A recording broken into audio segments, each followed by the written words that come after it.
জামাতের আমির বলেছে যে আপনারা আগে ছিলেন হচ্ছে জাতীয়তাবাদী দল, এখন মানুষ আপনাদেরকে বলে চাঁদাবাজি দল। আসলে কি তাই?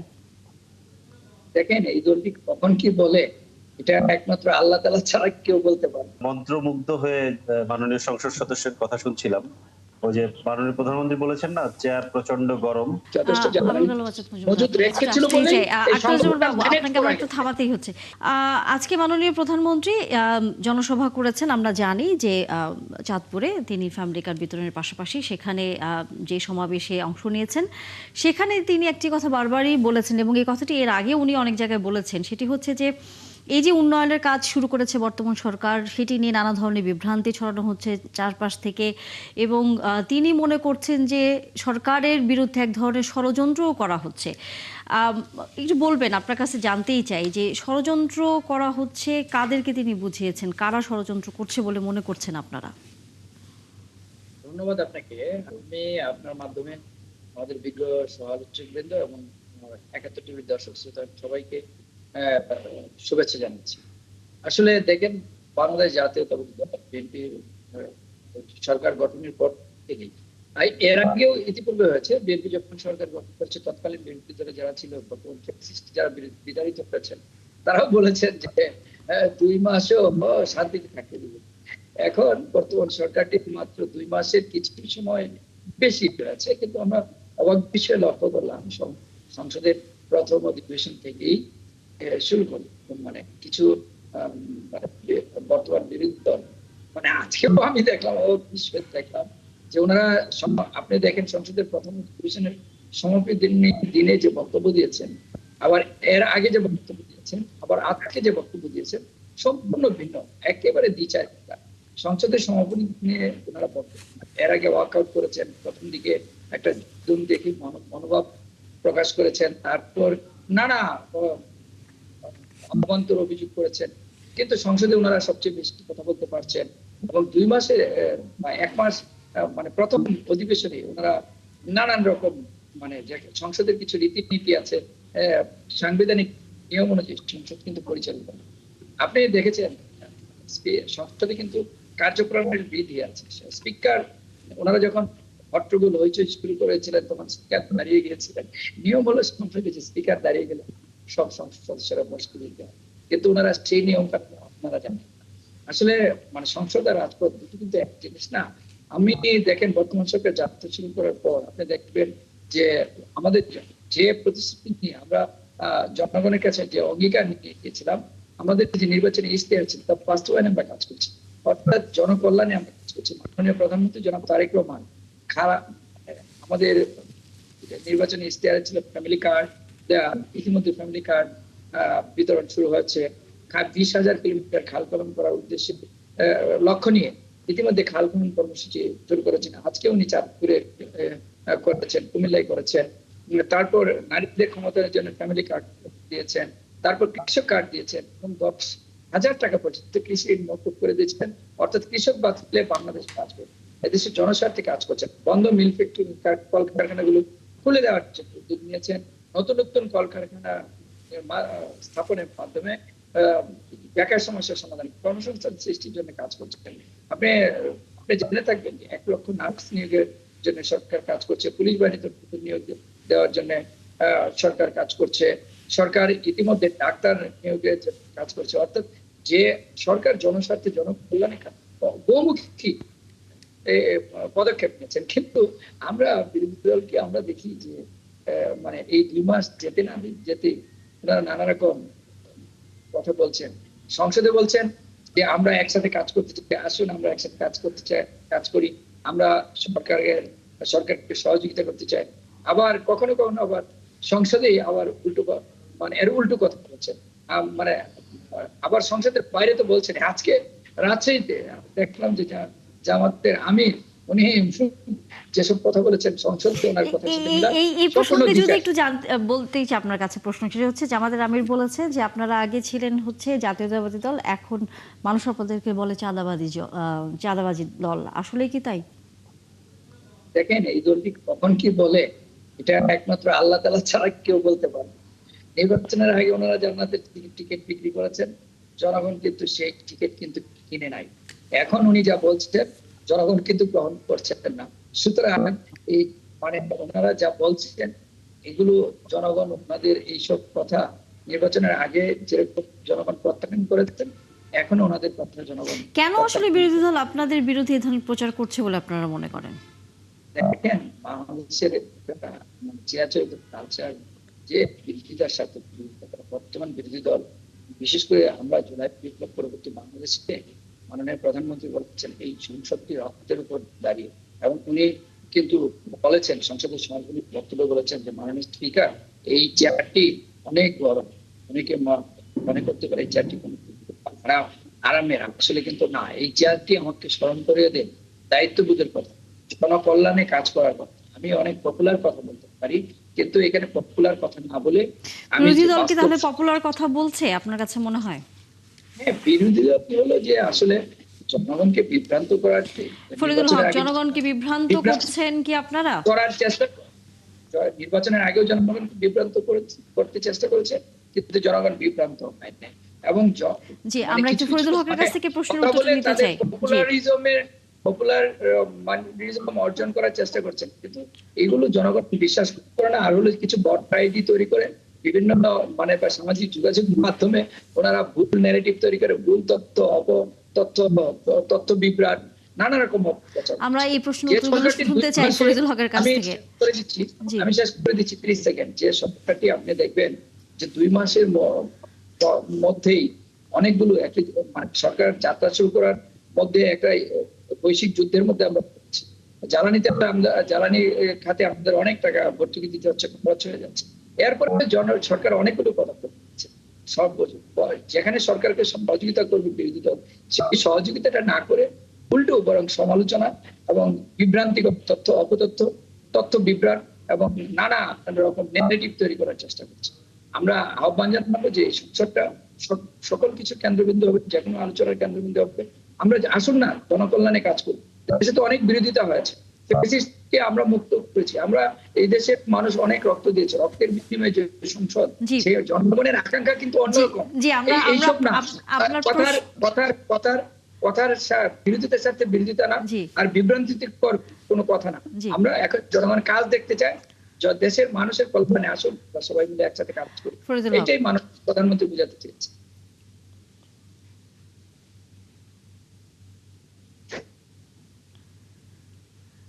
ফরিদুল হক, কি শুনতে পাচ্ছেন আপনি আমাকে?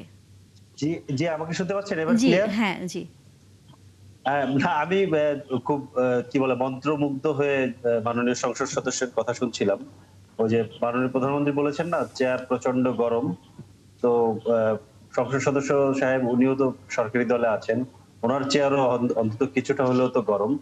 তো ক্ষমতার চেয়ারে বসলে জনগণের ভাষাকে, জনগণের অভিযোগকে বিভ্রান্তি মনে হয়। এটা আমি ওনাকে আবার স্মরণ করিয়ে দিলাম। এই ধরনের কথা আমরা আওয়ামী লীগের নেতাদের কাছ থেকেও শুনতাম।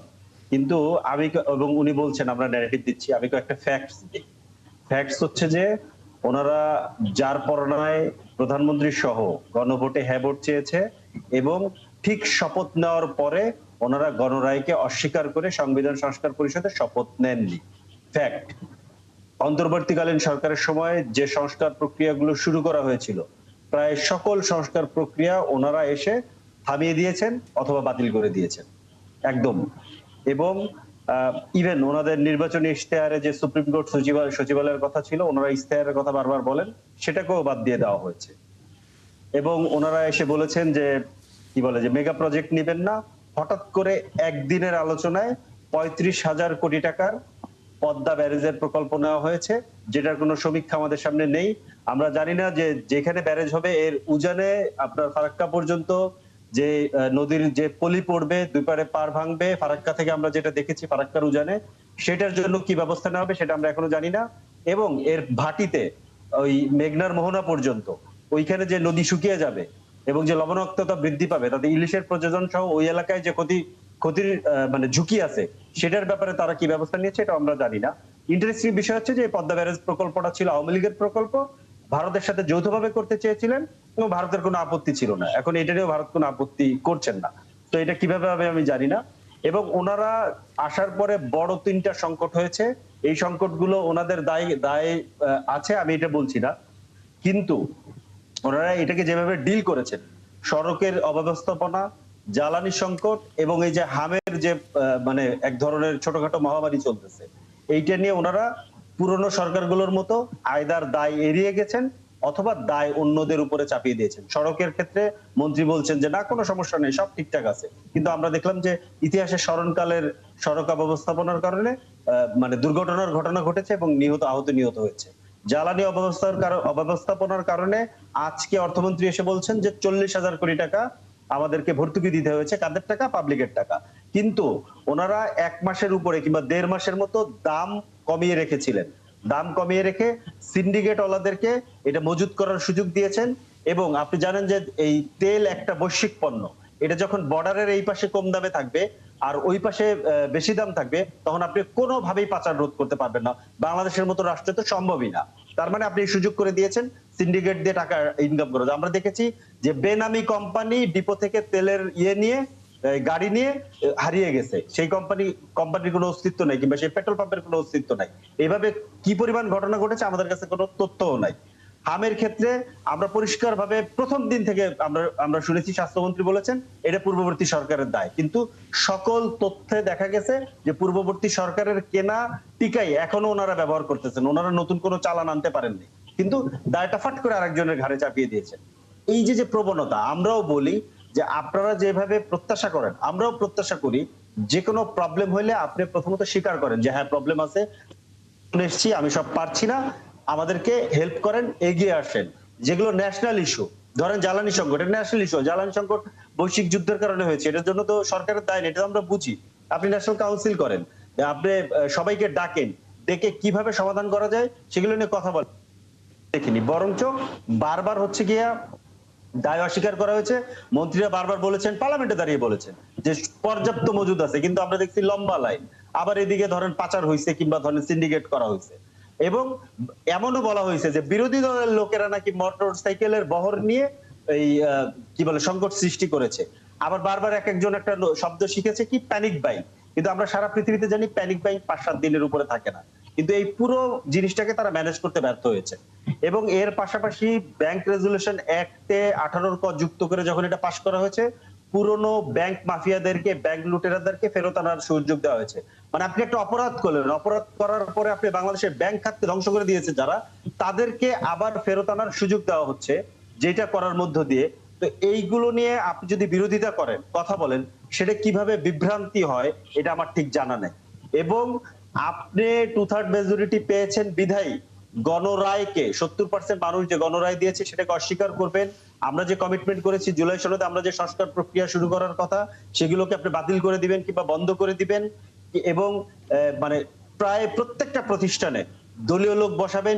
ইভেন বাংলাদেশ ব্যাংকে কি, আমি যে একটু আগে বলছিলাম যে রাজনৈতিক সংস্কৃতির কথা, মানে আপনি যদি এমন একটা সিস্টেম রাখেন যে বাংলাদেশ ব্যাংকের মতো একটা রাষ্ট্রীয় প্রতিষ্ঠান কিংবা ধরেন একটা সাংবিধানিক প্রতিষ্ঠান টাইপের একটা প্রতিষ্ঠান, সেখানে আপনি দলীয় লোক বসাইতে পারবেন না, এই ধরনের ব্যবস্থা যদি আপনি না করেন, তাহলে তো আমি দলেরই পা চাটবো, যাতে করে দল আমাকে ভবিষ্যতে গিয়ে ওই বাংলাদেশ ব্যাংকের প্রধান কিংবা কোন একটা ব্যাংকের ডিরেক্টর বানায়। এটাই তো আমরা দেখে এসেছি।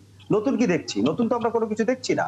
তাহলে নতুনত্বর শুরু যদি আপনি করতে চান, যেই সিস্টেমটা ছিল, যেটার বিরুদ্ধে আমরা জুলাইতে লড়াই করেছি, আমরা তো হাসিনার রেখে যাওয়া রাষ্ট্র, হাসিনার রেখে যাওয়া আইন কানুন, হাসিনার রেখে যাওয়া প্রতিষ্ঠান, এইটা দিয়ে তো বাংলাদেশ আমরা চালাতে চাই না, পরিষ্কার আলাপ। আপনারা কি মনে করছেন যে বর্তমান সরকার গেল সরকারের অর্থাৎ হাসিনা সরকারের আমলে সকল কিছুই আসলে ফলো করছে? অ্যাবসলিউটলি সকল প্রতিষ্ঠান, আইন কানুন এবং রাষ্ট্র, সংবিধান সবকিছু এখন হাসিনা সরকারের মতো আছে। আপনি বলেন কোথায় পরিবর্তন হয়েছে, আমাকে একটা জায়গায় দেখান। কিন্তু শেষ করছেন না, শেষ করলে আমি কিছু বলতে। আপনি অনেকগুলি কথা বলেছেন, অনেকগুলি প্রশ্নের অবতারণা করেছেন অকারণ, মানে আসলে সেগুলি আসলে আমি সেদিকে যেতে চাই না, চাই নাই। তারপরে প্রথমত সংবিধান সংস্কার পরিষদ আমরা শুরু থেকে বলেছি, এবং সংবিধান সংস্কার পরিষদের আমরা নোট অফ ডিসেন্ট দিয়েছি, এটার পক্ষে ছিলাম না। জনগণের কাছে আমরা নির্বাচনী ইশতেহার দিয়েছি, সেই ইশতেহার অনুযায়ী জনগণ আমাদেরকে ভোট দিয়েছে। এবং এখানে জুলাই সনদে স্পষ্ট উল্লেখ আছে যে যে দল ক্ষমতায় যাবে বা নির্বাচনে জয়ী হবে, তারা তাদের ইশতেহার অনুযায়ী তাদের নোট টু ভিসার জন্য তারা বাস্তবায়ন করতে পারে। সুতরাং এই যে প্রশ্নটা উত্থাপন করছেন, তারা এই যে ট্যাবলেটটা এই যে বিক্রি করছেন, এই ট্যাবলেটটা কিন্তু মানে নির্বাচনের আগেও অনেক ট্যাবলেট বিক্রি করেছেন, এই ট্যাবলেট কিন্তু এখন খাচ্ছেন না। Number one. নাম্বার টু হলো যে এই যে বারবার জ্বালানি তেলের বিষয়ে কথা হচ্ছে, আপনারা মানে আপনারা কি এই সরকারটিকে সাধুবাদ দিবেন যে এই সরকার এই যুদ্ধ পরিস্থিতিতে জ্বালানি তেলের দাম দীর্ঘ সময় বাড়ায় নাই, যাতে জনগণের উপর চাপ না পড়ে, এখনো যে সীমিত পর্যায়ে বাড়িয়েছে। আর অন্য সরকার হলে 4-5 বার বাড়াইতো। জনগণ স্বার্থের কথা চিন্তা করে, জনগণের কষ্টের কথা বিবেচনা করে এই সরকার জ্বালানি তেলের মূল্য বৃদ্ধি করে নাকি সত্যিকার অর্থেই ভর্তুকি দিয়েছে।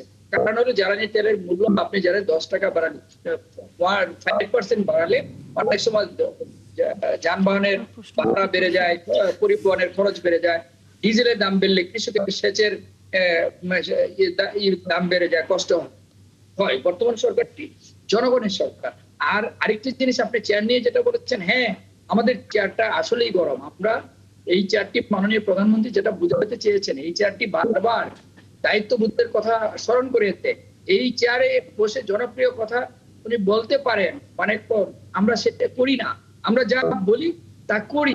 আমরা দেখেন, আপনারা দেখেন, আমি যদি বলি আমি সংসদ সদস্য নির্বাচিত হয়েছি, 36 বছর রাজনীতি করি, আজকে পর্যন্ত আমি 36 পয়সা উপার্জন করি নাই। আমি আগে যেভাবে চলতাম এখনো চলি। আর আপনারা নতুন বন্দোবস্তের নামে নতুন রাজনৈতিক দল করে, আমিও জুলাই বিপ্লবে আমি একজন যোদ্ধা ছিলাম, আমার সন্তানেরাও ছিল, আমার ভাইয়েরাও ছিল।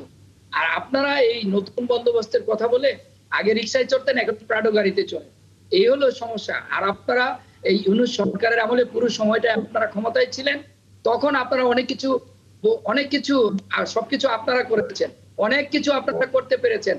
অনেক জায়গায় আপনাদের এই যে সমন্বয়ক ইত্যাদি ইত্যাদি বসে আপনারা ভাগ-বাটোয়ারা করেছেন। এখন মাননীয় প্রধানমন্ত্রীর নেতৃত্বে বর্তমান সরকার যাত্রা শুরু করার পর আর সেই ভাগ-বাটোয়ারা, হালুয়া রুটির ভাগ-বাটোয়ারা আপনারা পাচ্ছেন না, ওইটা করতে পারছেন না।